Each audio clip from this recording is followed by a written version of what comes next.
2025 Chevrolet Gentra 2026 modeli haqida ushbu videoda sizga eng muhim ma'lumotlarni sodda va tushunarli tarzda taqdim etamiz. Yangi avlodga mansub ushbu model O'zbekiston bozorida ham, xalqaro maydonda ham katta qiziqish uyg'otishi kutilmoqda.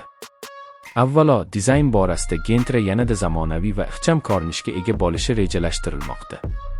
Old faralar shakli o'zgartirilgan, radiator panjarasi kengaytirilgan va umumiy chiziqlar dinamik ruhni aks ettiradi. Yon qismdagi silliq ochishlar aerodinamik ko'rsatkichlarni yaxshilashga yordam berishi mumkin. Salonda esa qulaylikka katta e'tibor berilishi aytilmoqda.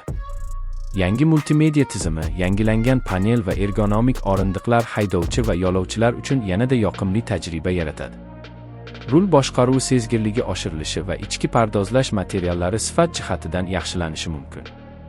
Texnik qismga to'xtaladigan bo'lsak, 2026 model uchun taklif qilinishi kutilayotgan dvigatel variantlari energiya samaradorligi va iqtisodiyligi bilan ajralib turishi mumkin. Hibrid versiya haqida ham taxminlar mavjud bo'lib, bu yoqilg'i tejamkorligini oshirishga xizmat qiladi. Transmissiya tizimida silliqlik va barqarorlikka erishish maqsad qilingan. Natijada shahar ichida ham, uzoq masofalarda ham qulay haydash imkoniyati yaratilishi mumkin. Xavfsizlik bo'yicha zamonaviy funksiyalar qo'shilishi aytilmoqda.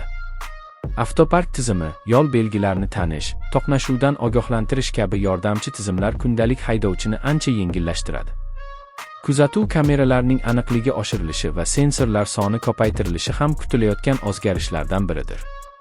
Yangi Gentra o'z segmentida narx va sifat o'rtasida yaxshi muvozanatni taqdim etishi mumkin. Bagaj hajmi yetarlicha katta bo'lishi, o'rindiqlarni turli konfiguratsiyalarda joylashtirish imkoniyati esa qo'shimcha qulaylik yaratadi. Yo'l tutishi barqaror, shovqin izolyatsiyasi yaxshilangan va osma tizimi notekis yo'llarda yumshoq yurishni ta'minlashi ehtimol qilin.